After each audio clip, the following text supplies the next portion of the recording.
Oke, ini slide-nya sudah terlihat? Sudah, Pak. Oke. Nanti selama saya menyampaikan materi, silakan di-mute ya. Nanti kalau ada pertanyaan baru dihidupkan, langsung tanya saja kalau misalkan ada pertanyaan. Oke ya, ini sudah yang mode full screen? Sudah, Pak. Oke. Oke, jadi di perkuliahan minggu kedua ini, kita akan mendiskusikan beberapa topik ya, diantaranya geologi minyak dan gas ya. Tentu Anda sudah pernah mengambil kuliah ini, jadi nanti ini kita cepat saja. Kemudian petroleum system, kemudian fluid properties dari bawah permukaan ya, atau fluida, properti atau besaran fluida bawah permukaan. Oke, kita review dulu ya. Nah, di kuliah sebelumnya kita sudah belajar ya bagaimana proses terbentuknya batuan ya, di mana ada dua proses yang mengontrol ya. Pertama dari orogeny dan tektonik lempeng ya, di mana orogeny ini adalah proses terjadinya terbentuknya perbukitan atau dataran tinggi yang diakibatkan oleh tektonik lempeng. Kemudian pegunungan itu mengalami dan mengalami tekanan suhu ya, terkena suhu, tekanan ya, atau makhluk hidup atau zat-zat kimia, sehingga terjadi weathering ya, mulai lapuk, lalu terjadi erosi, kemudian terjadilah proses transportasi dan lain sebagainya. Nah, itu salah satu terbentuknya batuan ya. Kita kenal kemarin ada siklus batuan ya, di mana ada 3 jenis batuan, yaitu batuan beku, batuan sedimen, dan batuan metamorfik, yang mana 3 proses ini dikendalikan oleh ini ya, hal ini. Kemudian kita juga membahas kemarin bahwa hidrokarbon itu banyak terakumulasi pada batuan sedimen. Dan batuan itu dapat dikarakterisasi menggunakan besaran-besaran fisika ya. Nah, kita kemarin atau parameter fisik ya, kita sudah bahas kemarin ada porosity, fluid saturation, dan lain sebagainya. Nah, sifat batuan itu dapat diukur dan dikarakterisasi menggunakan metode-metode geofisika, atau bisa menggunakan well log, dan analisis core atau analisis cutting. Ya. Nah, petrofisik sendiri itu berfokus pada perhitungan parameter fisik batuan yang berkaitan dengan sistem pori ya, dan distribusi fluida serta karakteristik aliran fluidanya. Ya, jadi ini yang kita pelajari minggu lalu. Nah, di minggu ini kita akan diskusi tentang ini ya. Jadi nanti silahkan Anda semua kalau ada pertanyaan atau ingin menanggapi, silakan tanggapi saja. Ya. Nah, di pertemuan kali ini kita akan bahas mengenai yang pertama geologi batuan sedimen, kemudian terbentuknya hidrokarbon, lalu migrasi hidrokarbon, perangkat hidrokarbon, kemudian petroleum system, dan properti fluida bawah permukaan. Ya. Oke, geologi batuan sedimen. Nah, ada yang sudah pernah, ada yang bisa menjelaskan bagaimana proses terbentuknya batuan sedimen? Saya, Pak. Oke, siapa namanya? Riel Dewa Vigo, Pak. Oke, gimana Ariel? Jadi batuan sedimen itu adalah batuan yang dari batuan asal, batuan beku maupun batuan metamorf yang mengalami pelapukan. Kemudian material-material pelapukan tersebut tertransportasi ke cekungan pengendapan. Nah, transportasinya itu berupa air, angin, sama gletser, dan juga ada gravitasi. Kemudian di cekungan pengendapan itu terjadi kompaksi, jadi materialnya itu menjadi kompak, kemudian tersedimentasi sehingga menjadi batuan sedimen. Oke, good ya. Jadi tadi sudah terima kasih Ariel ya. Jadi tadi sudah disinggung ya. Yang pertama harus ada cekungan dulu ya. Jadi karena kira-kira kenapa harus ada cekungan? Supaya ada tempat terakumulasinya, Pak. Iya, jadi cekungan itu adalah daerah yang mengalami subsidence ya. Subsidence itu penurunan bawah muka, dan dia menjadi daerah yang lebih rendah daripada daerah sekitarnya. Nah, kalau dia sudah lebih rendah, artinya apa? Di situ dimungkinkan terjadinya akumulasi material sedimen ya. Karena kita tahu dia dibawa oleh energi ya, energi energi potensial ya. Jadi ketika dia mencapai cekungan, artinya apa? Material itu tidak akan pergi kemana-mana, dia akan terkumpul di situ ya. Nah, jadi seperti ini. Jadi pertama, syarat terbentuknya batuan sedimen pertama harus ada cekungan dulu ya. Jadi kalau nggak ada cekungan, nggak akan ada terjadi akumulasi. Kalau nggak ada akumulasi, maka tidak akan terbentuk batuan sedimen ya. Jadi yang pertama ada cekungan dulu. Nah, kemudian yang tadi ya, yang sudah dijelaskan oleh Ariel tadi, nah material-material sedimen yang terbentuk akibat hasil dari pelapukan ya, kemudian transportasi itu akan dibawa sampai ke sini ya, sampai ke cekungan. Oke. Nah, dari sini kita lihat ya sebenarnya material-material nanti akan tersortasi ya. Tersortasi maksudnya akan terkelompokkan berdasarkan ukuran partikelnya. Makin halus dia akan semakin jauh ya. Nah, karena semakin halus artinya dia akan terlempar lebih jauh ya, atau terbawa lebih jauh oleh media transportasi. Semakin dia besar, dia akan tidak jauh dari asalnya ya. Nah, jadi yang pertama harus ada cekungan dulu. Nah, kemudian cekungan ini akan terakumulasi material sedimen yang berasal dari berbagai tempat ya, seperti itu. Nah, perlu dilihat juga ya kalau pada bagian cekungan ya. Nah, lapisan sedimen itu tebal pada bagian tengahnya ya, tengah, dan yang di bagian tepinya itu yang tipis ya, seperti itu. Nah, seperti mungkin Anda sudah pernah belajar di geologi migas, struktur sedimen itu selalu berlapis ya, berlapis, atau biasanya kita sebut stratigrafi ya, berlapis seperti ini. Nah, lapisan yang terbentuk itu juga ternyata merepresentasikan urutan sedimen. Jadi sedimen yang paling bawah ya itu adalah lapisan yang paling tua ya. Semakin dia ke atas berarti dia semakin muda, seperti itu. Jadi urutan-urutan ini itu merepresentasikan urutan atau waktu. Makanya stratigrafi juga biasanya dipakai untuk melihat skala waktu ya. Salah satunya seperti itu. Oke, itu kemudian, nah yang kedua harus ada akumulasi sedimen ya. Percuma kalau ada wadah tapi nggak ada akumulasi sedimen, yang ada cuma kosong aja ya. Nah, akumulasi sedimen di suatu area itu dipengaruhi oleh kesetimbangan energi lingkungan dan berat partikel sedimen ya, seperti yang saya bilang tadi. Energi lingkungan itu berkaitan dengan media transportnya. Nah, tadi berat partikel sedimen itu akan menentukan seberapa jauh partikel-partikel itu akan terlempar ya, atau berpindah dari tempat asalnya ke tempat dia mengendap. Nah, seperti ini ya. Jadi ini misalkan sedimen yang lebih lama ya. Jadi dia akan tererodate, kemudian dia tertransport ya, dan kemudian dia akan mengendap di cekungan. Yang paling halus ya itu ada di laut ya. Jadi makanya Anda lihat di sungai itu batuannya pasti gede-gede kan dan lebih keras. Sementara kalau di laut ya udah tinggal pasir-pasir ya, seperti itu. Jadi sedimen yang ada di laut itu lebih halus daripada sedimen yang ada di sungai ya. Ini juga sama ya, seperti itu. Nah, jadi kira-kira apa yang membedakan gambar 1, gambar 2, dan gambar 3 ini kira-kira?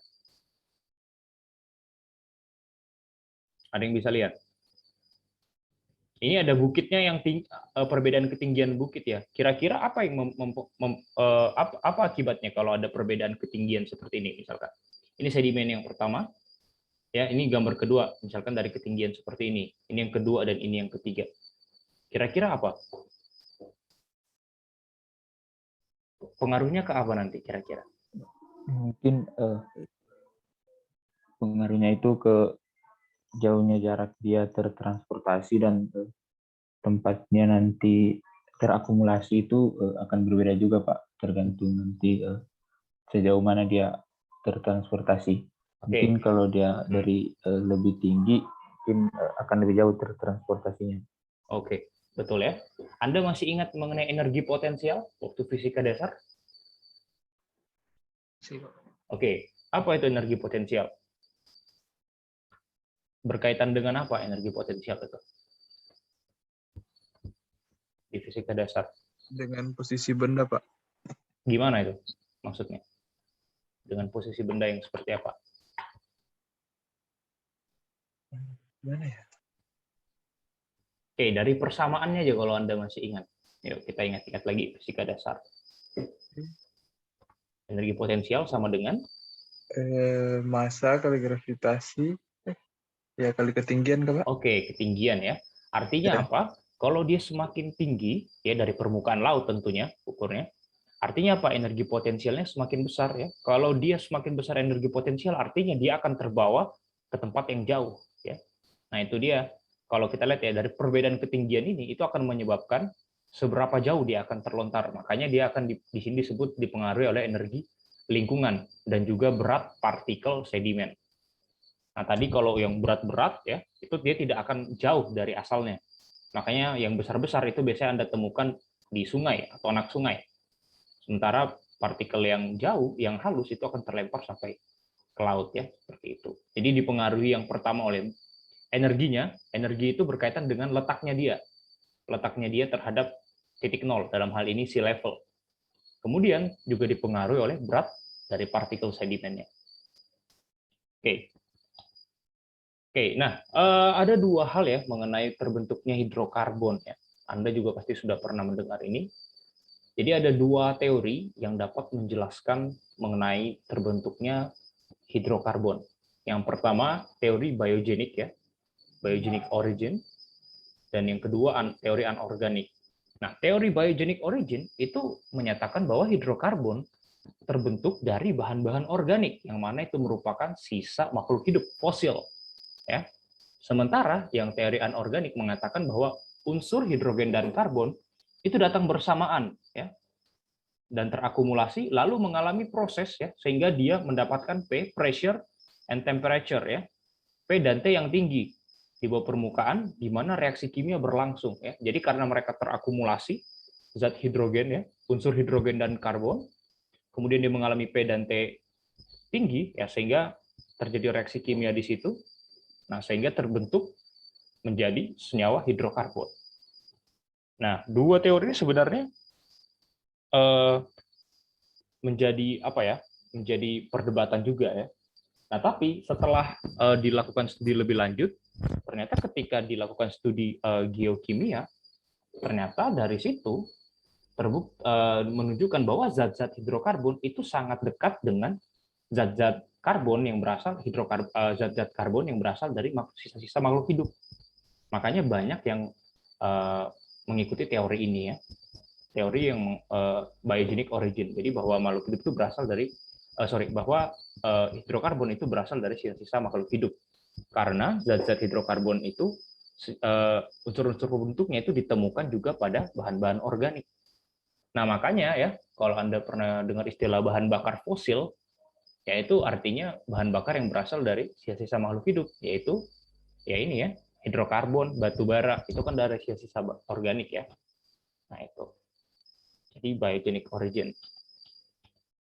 Nah, ini paling banyak ya, seperti yang saya bilang tadi, ini paling banyak diterima berdasarkan studi geokimia.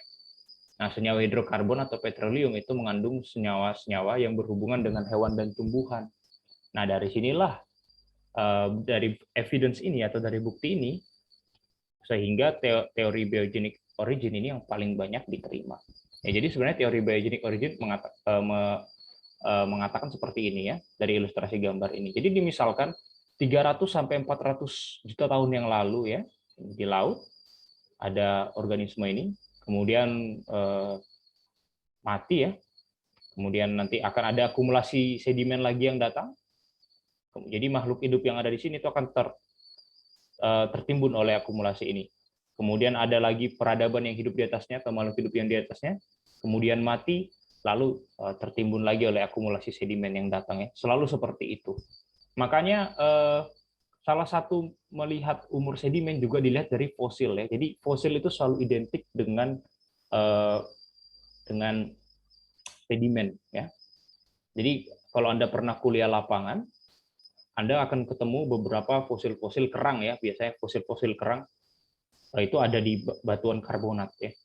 Nah, ketika Anda ketemu batuan suatu sedimen, perlapisan sedimen itu ada fosil karangnya, ya itu diduga, kita bisa menduga bahwa batuan itu berasal dulunya ya, tempat kita menemukan batu itu mungkin saja lantai samudra yang naik ke atas ya. Nah, kalau Anda pernah tahu ya, Mount Everest itu juga di puncaknya ditemukan beberapa fosil-fosil karang ya. Anda tahu Mount Everest?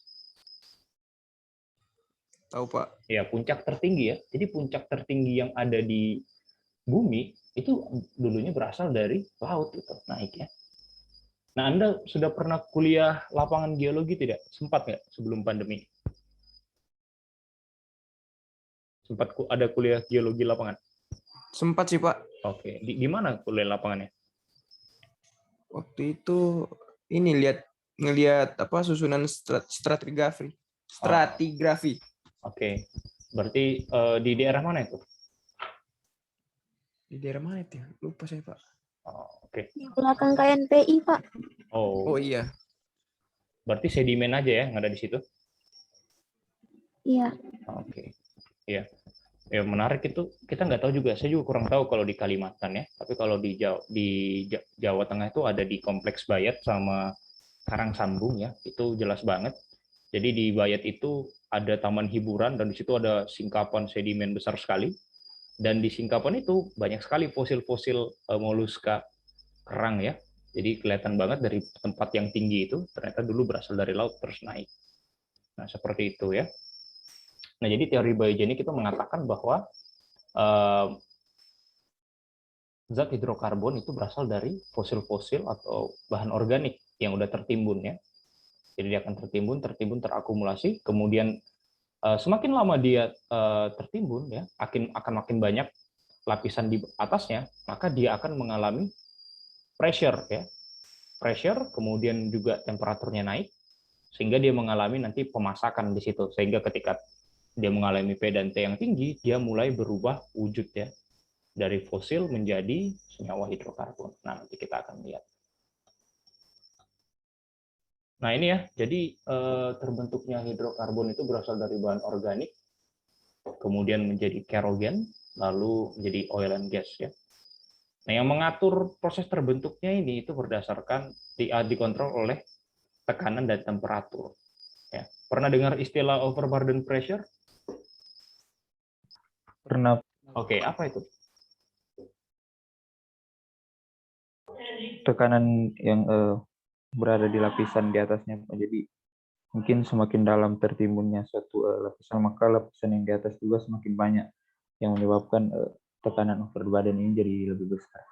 Oke, artinya tekanan overburden itu kalau berdasarkan kedalaman seperti apa?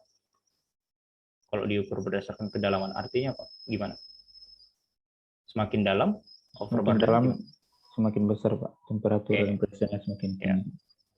Jadi kenapa dia semakin dalam itu semakin besar? Karena semakin dia berada di lapisan yang paling dalam, artinya dia semakin banyak menahan beban lapisan yang ada di atasnya ya. Kalau dia banyak menahan beban, artinya dia mengalami tekanan yang lebih besar ya. Jadi semakin dalam, maka dia akan mengalami tekanan yang makin besar ya. Demikian juga temperaturnya seperti itu. Oke. Sebelumnya saya tanya, ini literatur yang saya kemarin minggu lalu sampaikan sudah dapat semuanya? Ada yang sudah dapat? Saya sudah dapat bukunya, Pak. Oke. Ya, nanti silakan di-share ke temannya. Oke, kita akan lanjut ya. Nah, sekarang kita akan bahas mengenai perangkap hidrokarbon. Nah, ini apa sih perangkap hidrokarbon? Mungkin Anda juga sudah pernah bahas ya. Nah, jadi hidrokarbon itu merupakan bentuk dari suatu geometri atau fasies yang mampu menahan minyak dan gas untuk berkumpul dan tidak berpindah lagi. Ya, jadi nanti kita akan lihat perbedaannya antara cekungan dan perangkap ya. Nanti kita akan lihat. Jadi sebenarnya sama-sama wadah ya, atau sebuah tempat di mana bisa terjadi akumulasi di situ. Nah, tapi nanti ada yang membedakan. Nanti kita lihat kira-kira cekungan sama hidrokarbon itu bedanya di mana. Nah, yang pertama ada beberapa kriteria ya untuk suatu struktur atau lapisan itu dikatakan sebagai trap atau jebakan. Yang pertama, dia porus ya dan permeable. Kenapa? Karena dimungkinkan fluida mengalir di situ ya. Kalau tidak porus dan permeable, maka dia tidak bisa. Kemudian juga bisa berupa struktur ya. Struktur. Kemudian juga ada batuan impermeable dan ada migrasi di situ. Jadi batuan jebakan tuh harus punya beberapa elemen-elemen ini. Nah, beberapa jenis jebakan yang dikenal saat ini diantaranya jebakan struktural, stratigrafi, dan kombinasi keduanya. Nah, ini ya. Jadi ini merupakan contoh jebakan struktur. Ini adalah struktur apa ini? Anti-clean ya. Struktur anti-clean. Ya. Nah, di mana di sini dimungkinkan terjadinya akumulasi hidrokarbon di sini ya. Seperti itu. Kemudian ada juga jebakan struktur ya. Kalau Anda lihat, ini merupakan jebakan stratigrafi ya, berlapisan yang A ini. Kemudian yang B ini ada patahan ya. Anda lihat di sini, kalau tidak ada patahan, apa yang terjadi? Maka fluida yang ada di sini itu akan mengalir ke sana. Nah, tapi karena ada patahan, sehingga fluida ini tidak bisa mengalir ke sini ya. Nah, jadi dia kejebak di sini. Yang kedua ada namanya struktur domal ya, atau salt dome biasanya. Nah, salt dome ini kubah garam. Nah, ini yang menyebabkan terjadinya jebakan di sini. Jadi fluida yang di sini tidak bisa mengalir sehingga hidrokarbonnya atau petroleumnya terjebak di sini ya. Untuk jebakan struktur. Kemudian juga jebakan stratigrafi ya. Stratigrafi itu kan perlapisan. Ketika terjadi ketidakselarasan, maka di situ juga dapat berfungsi sebagai jebakan ya. Jadi ini mirip dengan yang anti-clean tadi sebenarnya. Nah itu. Nah, apakah hal ini sudah cukup mengindikasikan adanya oil dan gas? Tadi kita sudah bahas ada namanya basin ya, cekungan, kemudian ada akumulasi sedimen, pematangan, dan jebakan hidrokarbon. Kira-kira sudah cukup nggak ini sebagai kriteria untuk mengindikasikan keberadaan cadangan oil and gas? Kira-kira masih ada nggak elemen lain yang harus kita punya supaya itu tuh semakin besar di situ kemungkinan ada petroleum?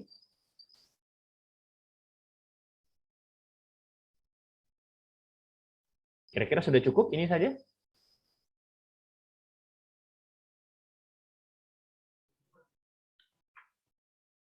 Oke, pernah dengar istilah petroleum system? Pernah, Pak. Nah, ini yang akan kita bahas ya. Nah, jadi sebenarnya untuk menduga ya atau menentukan bahwa di tempat tersebut dimungkinkan adanya cadangan itu berdasarkan petroleum system atau petroleum play. Nah, jadi petroleum system itu apa? Petroleum system itu sebuah konsep ya. Jadi konsep atau ide yang menyatakan bahwa ada beberapa elemen-elemen dan proses geologi yang ada di situ gitu. Jadi kita bisa menentukan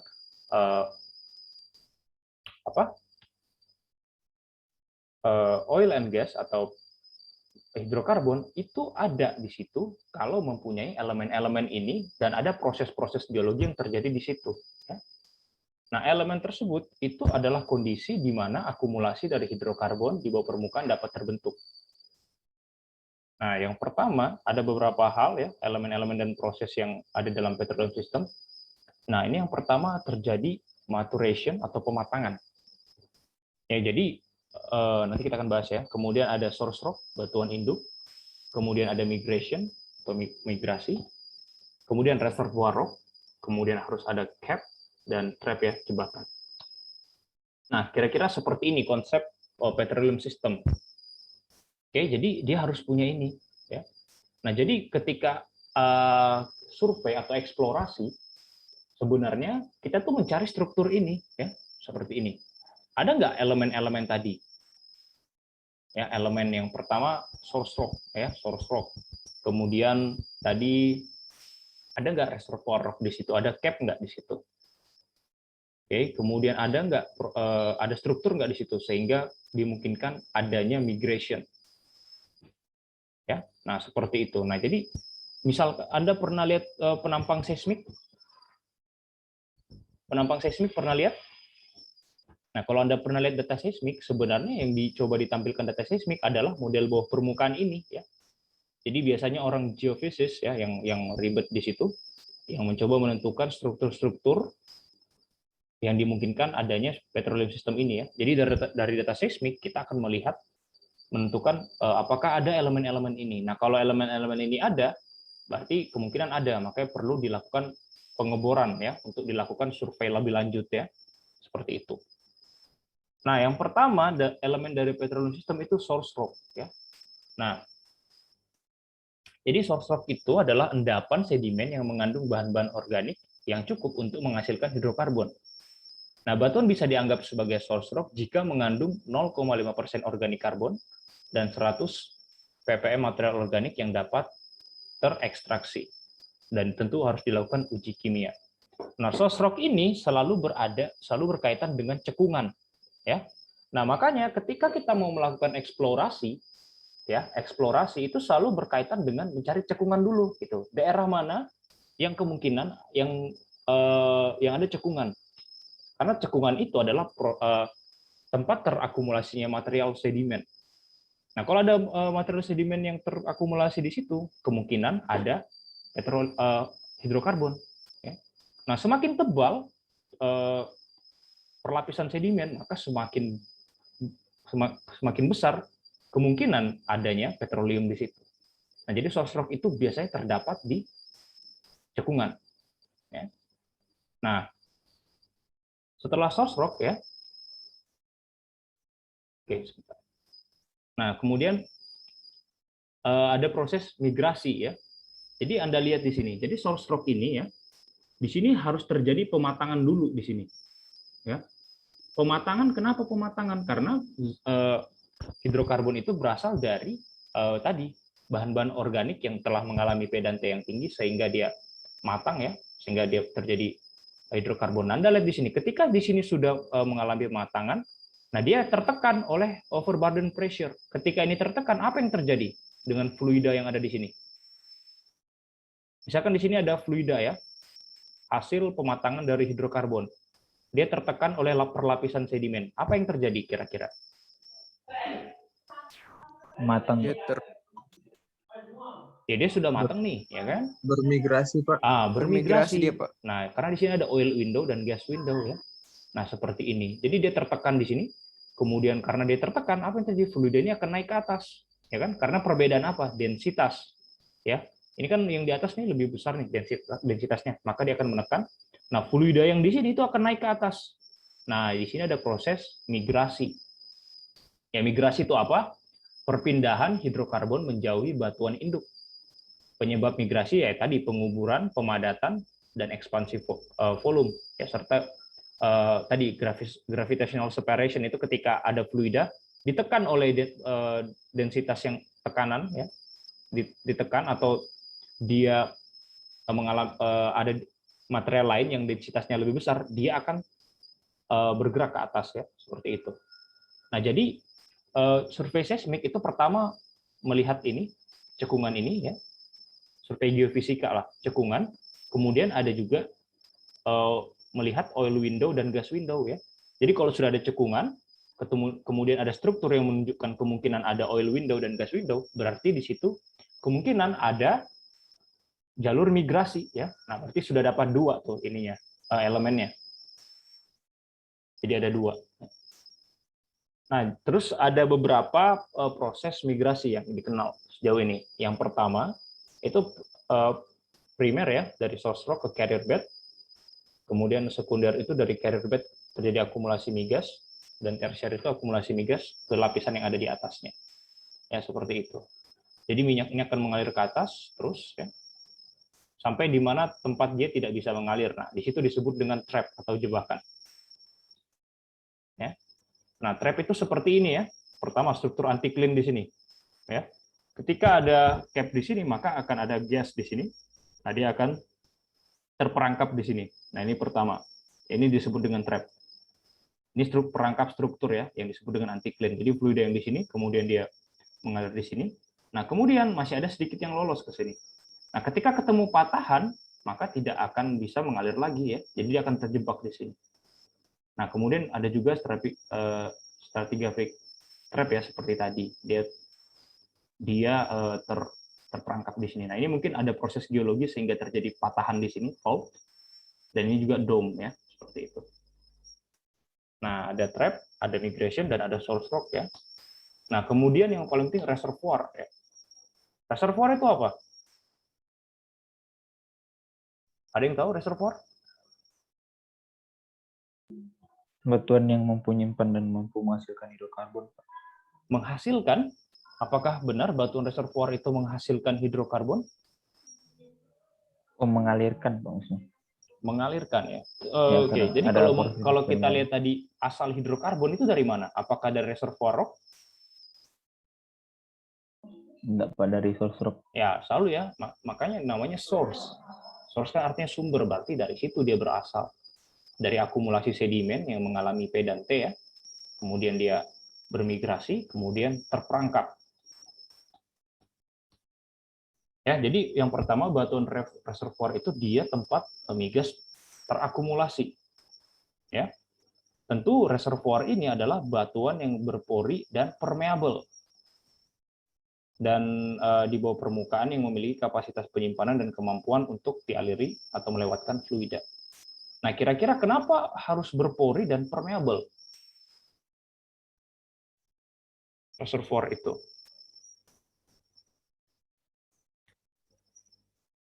Kira-kira kenapa batuan reservoir itu harus berpori dan juga harus permeable? Ya, Supaya karena jadi tempat hidrokarbonnya, Pak. Kenapa? Supaya jadi tempat terkumpulnya hidrokarbonnya, Pak. Itu supaya supaya dia terkumpul, terus apa yang diperlukan apa gitu? Kan ini ada dua syarat nih, ini berpori dan permeable. Nah, tadi Anda bilang supaya dia berkumpul. Supaya dia berkumpul, dia perlu apa berarti? Agar dapat mengalirkan hidrokarbon. Iya, maksud saya, tadi Anda bilang agar, yang pertama tadi ada yang bilang supaya dia tempat berkumpul. Nah, berkumpul itu maksudnya apa gitu? Apa yang dibutuhkan fluida itu untuk bisa berkumpul? Untuk bisa terakumulasi? Pori-pori, Pak. Ya, ruang kosong ya. Nah, ruang kosong. Nah, batuan, masih ingat, batuan itu terdiri dari matriks ya, matriks dan pori. Gitu. Nah, batuan ruang-ruang kosong pada batuan ya, pori tadi, disitulah tempat fluida terakumulasi ya. Makanya pori itu berkaitan dengan kapasitas penyimpanan batuan terhadap fluida yang terakumulasi di situ. Makin banyak porinya atau makin porus batuan tersebut, maka semakin banyak fluida yang bisa terakumulasi di situ. Nah, kalau permeable ini apa? Permeable apa kira-kira? Itu kemampuan yang bisa suatu untuk mengalirkan batuan hidrokarbon. untuk mengalirkan fluida. Kenapa harus punya kemampuan untuk mengalirkan fluida? Supaya maksudnya kalau kita mau produksi minyaknya kan batunya bisa mengeluarkan minyaknya dari batuan itu. Kalau dia tidak memiliki permeable, kita tidak dapat mengambil minyaknya, kecuali dengan menghancurkan batu itu. Oke, jadi ada dua hal ini yang paling penting. Yang pertama harus porus dan permeable. Ya. Oke.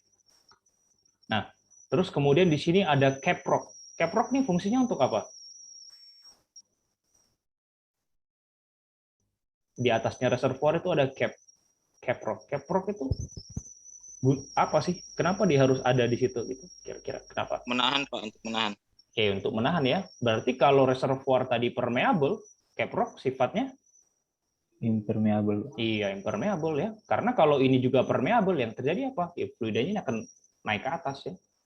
Jadi harus ada cap. Cap ini fungsinya untuk mengisolasi hidrokarbon ini supaya dia tidak kemana-mana.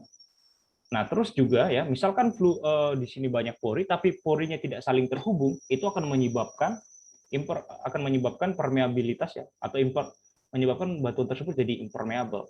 Nah, salah satu cara ya, kalau Anda lihat ilustrasi ini, salah satunya dengan perforation. Jadi kita ini bilang menghancurkan batuan ya. Lebih tepatnya kita melakukan induksi di situ. Bisa dengan tekanan atau bisa dengan ledakan ya. Supaya apa? Terbentuk crack-crack yang baru ya. Crack-crack yang baru, ketika ada crack-crack yang baru, maka fluida di situ bisa mengalir ya. Dengan kita membuat batuan tersebut semakin permeable. Oke. Nah, ini yang kita sudah bahas juga minggu lalu ya. Jadi ada dua jenis batuan reservoir yang umum yang kita sering jumpai. Yang pertama reservoir karbonat ya, atau limestone, dan reservoir pasiran atau sandstone. Nah, reservoir karbonat ini identik dengan lingkungan marine ya. Jadi lapangan-lapangan yang offshore itu paling banyak umumnya reservoirnya adalah batuan karbonat. Nah, sementara lingkungan pengendapan sungai, delta, pantai dan danau itu sand ya, seperti itu. Jadi kalau Anda lihat lapangan minyak yang ada di delta, di sungai ya, atau rawa-rawa seperti itu berkaitan dengan reservoir atau berasosiasi dengan reservoir sand. Sementara kalau di marine ya itu dengan karbonat seperti itu. Oke. Nah, ini ya tadi kita bahas caprock ya, caprock atau batuan penudung. Ini lapisan yang ada di atas reservoir. Tentunya ini berkebalikan dari reservoir rock ya. Kalau tadi reservoir rock itu harus permeable, nah sementara caprock itu sebaliknya harus impermeable. Biasanya shell ya, atau batuan evaporit sehingga mencegah hidrokarbon untuk bermigrasi ke permukaan. Jadi tujuannya untuk menghambat migrasi di sini, sehingga ada akumulasi. Kalau sudah akumulasi, artinya fluidanya atau hidrokarbonnya tidak akan kemana-mana. Nah, kalau sudah tidak kemana-mana, ya bisa kita ambil di situ ya, nah, seperti itu. Nah, jadi kurang lebih begitulah konsep dari petroleum system ya. Nah, jadi kalau tadi ya, kita lihat yang pertama tadi ada cekungan ya, source rock, di situ terjadi pematangan dan juga generation, kemudian nanti mengalami tekanan overburden, maka dia akan naik ya, mengalami migrasi, kemudian terakumulasi ketika terkena trap ya.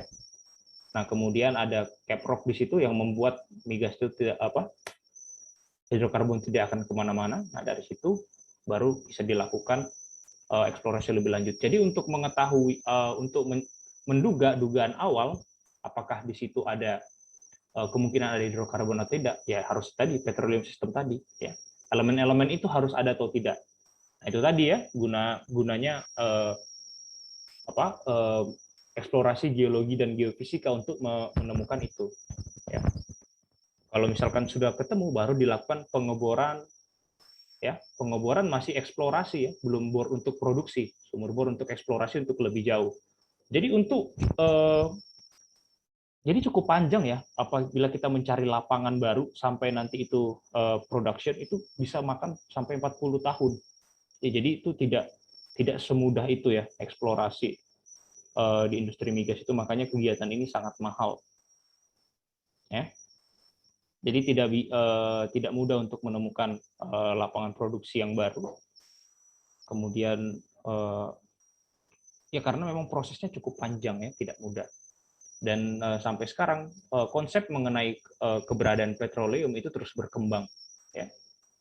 Kalau yang seperti yang saya sudah bilang ya, umumnya yang paling umum hidrokarbon itu berada pada back arc basin ya, cekungan di belakang pegunungan.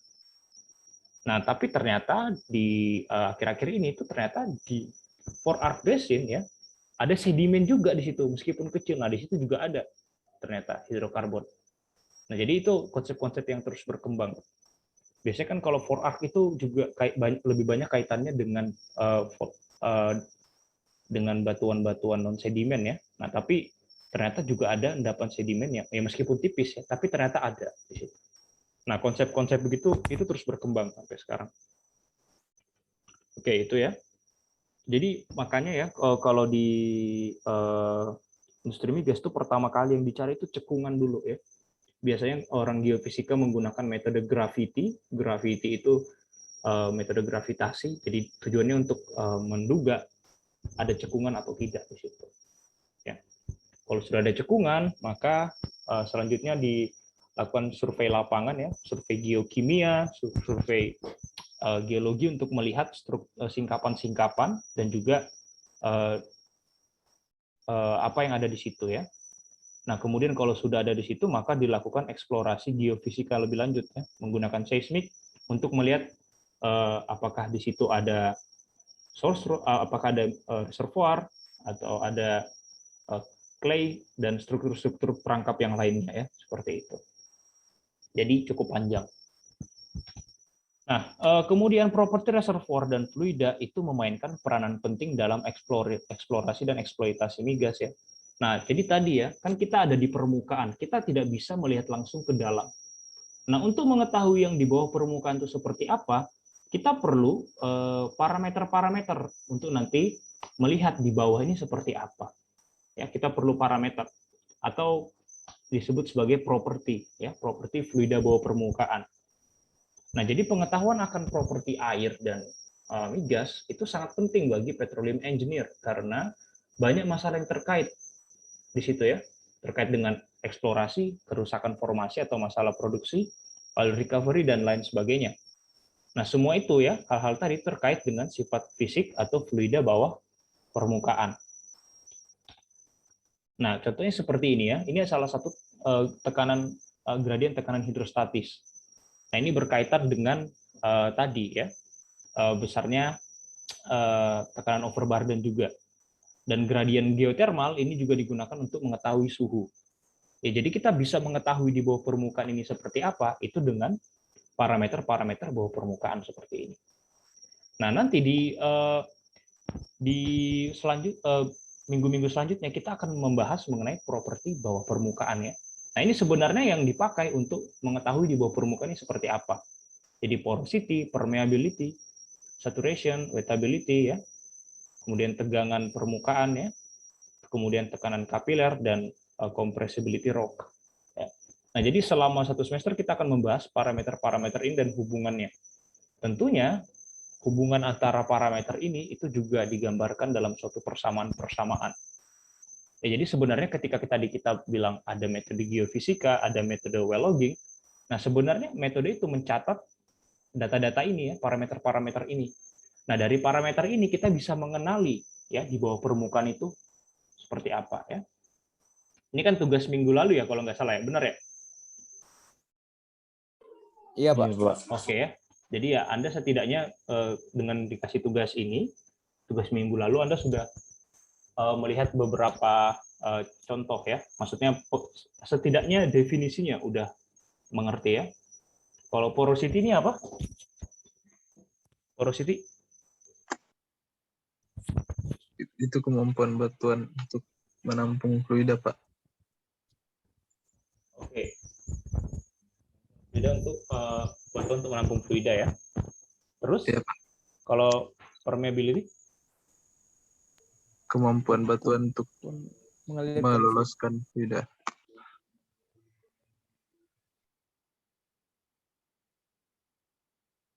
Oke, kalau water saturation?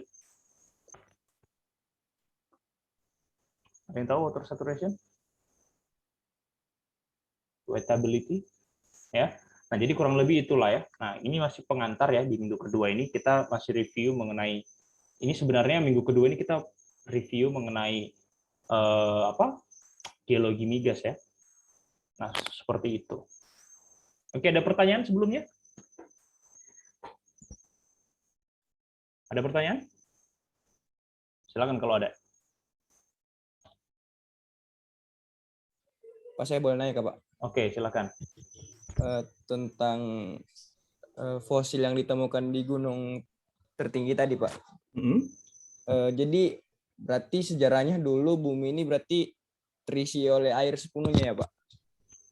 Tidak ya. Kembali lagi kalau terisi air semuanya enggak lah. Iya, Ya. maksudnya sampai batas ketinggian itu, Pak. Bukan. Jadi artinya itu tuh naik gitu. Kan Anda ingat kan kemarin ya? Sebentar saya lihat saya coba slide kuliah minggu lalu ya. Masih ingat mengenai tektonik lempeng? Oh, masih, Pak. Yang Nah, pergeseran lempeng itu, Pak. Ya, dari tektonik lempeng tuh apa yang terjadi di situ? Yang misalnya kalau lempeng terjadi pergerakan lempeng yang densitasnya besar ke bawah, yang densitasnya kecil ke atas gitu, Pak.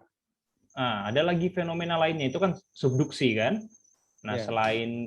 selain subduksi ada lagi fenomena yang lain yang terjadi di situ. Apa kira-kira?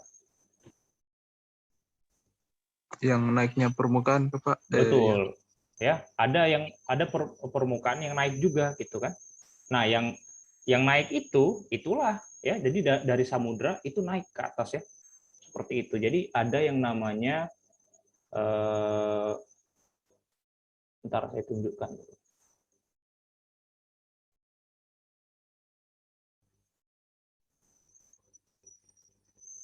Masih ingat proses orogeni? Orogeni? Oke, ini slide-nya terlihat? Terlihat, Pak. Ya. Nah ya, jadi Anda lihat ini ya. Nah ini kan subduksi ya, yang turun. Nah ada yang naik gitu kan. Nah ini kan selain subduksi ada yang namanya sea floor spreading. Sea floor spreading itu apa? Itu adalah pemekaran lantai samudra ya. Jadi lantai samudra itu mekar ya. Nah itu ada yang naik ya, naik ke daratan seperti itu. Nah jadi orogeni. Nah ini orogeni itu apa? Proses pembentukan pegunungan itu. Kan lempeng itu kan dia saling ini ya, saling ada yang namanya yang dia saling dorong ya. Nah seperti ini contohnya nih, ini salah satu stratovolcano, ini salah satu bagian samudra yang naik ya ke atas seperti itu. Jadi ada beberapa struktur-struktur yang bisa naik ke atas akibat tektonik lempeng. Jadi bukan berarti di situ dulu tuh kerendam air terus airnya surut, bukan, tapi itu batuan di situ, bukit di situ tuh berasal dari apa? Dari samudra. Nah, Anda pernah lihat nggak waktu belajar tektonik lempeng? Anda lihat Amerika Selatan dengan Afrika, ya, itu dulu awalnya satu daratan. Nah, kan ini kan ada yang mekar, ada yang kalau Anda lihat tektonik lempeng ini ada yang saling berjauhan, ada yang saling mendekat, ya kan? Nah, saling mendekat itu, nah itu akan membuat yang di tengahnya itu akan naik ke atas. Nah, simpelnya seperti itu. Jadi ada pergerakan lempeng itu ada yang saling mendekat dan saling menjauh. Ketika saling mendekat, nah itu yang mereka awalnya dulu di sini samudra itu akan naik ke atas seperti itu. Jadi yang tadi ada, misalkan kayak tadi di Jogja ya, kita nggak usah ngomong jauh-jauh, di daerah Bayat nanti Anda cari. Nah di situ daerah Bayat yang ada fosil kerang di situ, itu bukan berarti dulu di situ dulu itu kerendam air, tidak, tapi itu daratan yang dari laut, dia naik di situ ya, jadi dia malah tambah tinggi, gitu. Seperti itu. Gimana menjawab kira-kira? Menjawab, Pak. Oke. Terima Ada kasih, pertanyaan Pak. lagi?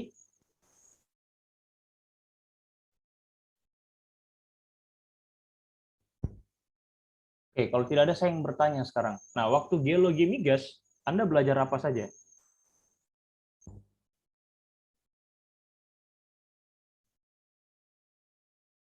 Waktu kuliah geologi migas, Anda belajar apa saja?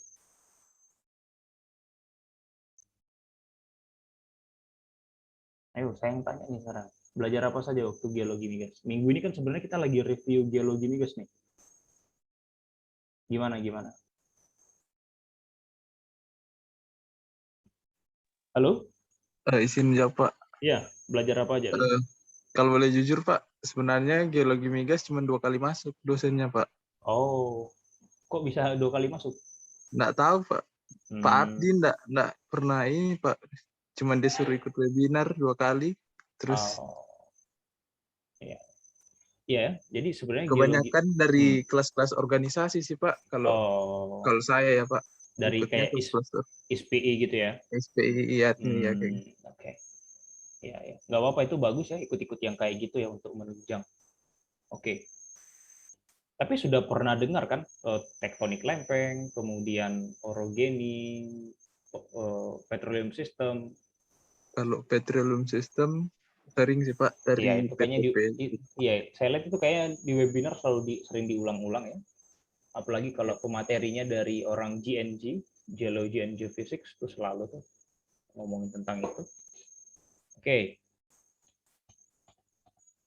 Tapi kalau geologi dasar, belajar struktur juga. Ada, Pak, struktur stratigrafi. Oke. Sebenarnya ini sebenarnya kita kuliah ini sebenarnya kita mereview mengenai geologi migas ya. Jadi sebenarnya minggu ini kita bahas geologi migas ya. Coba. Nah, kalau Anda kuliah geologi migas ya kurang lebih bahasnya itu ya, cuman lebih detail. Karena ini sifatnya review, ini sifatnya mengingatkan aja untuk mengingat lagi pelajaran di kemarin. Nah, nanti petrofisik kita akan langsung mendiskusikan mengenai parameter-parameter fisis batuan ya, yang kayak tadi. Anda sudah lihat bukunya kan? Buku yang literaturnya? Sudah, Pak. Nah, nanti Anda lihat di situ ya, kurang lebih itu nanti caranya. Jadi sifatnya juga kuantitatif ya. Tidak geologi banget, malah menurut saya tidak geologi ya. Ya sifatnya sangat kuantitatif ya. Hitung-hitungan dan nanti data-data tadi itu bisa dikaitkan dengan geologi seperti itu. Oke, apalagi ya? Ya, untuk minggu ini cukup ya sampai di sini kuliahnya. Nah, nanti di minggu depan kita akan bahas mengenai porositas dan permeabilitas. Ya. Oke. Itu. Ini angkatan 2019 semua ya? Atau ada yang di atasnya? 2019 semua. Oke. Oke ya. Nah, jadi nanti kalau ada misalkan komprehensif ya. Udah tahu kan nanti kalau di semester akhir ada komprehensif? Udah Ya, tahu? Udah tahu? ya, Pak. Ya, aku pernah ngobrol sama senior ya. Ya komprehensif tuh yang diujikan ya hal-hal basic kayak gini ya. Jadi Anda harus tahu, punya pengetahuan geologi migas ya. Kemudian tadi mengenai tektonik lempeng ya, Anda kan belajar geoscience ya. Ya harus mengerti lah tektonik lempeng itu dan apa efeknya dan apa implikasinya terhadap petroleum seperti itu. Oke, itu saja. Ada pertanyaan sebelum saya akhiri?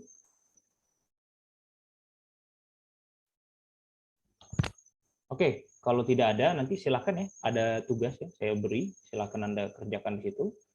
Deadline-nya sama. Silakan lihat juga sebelum jam 1 ya.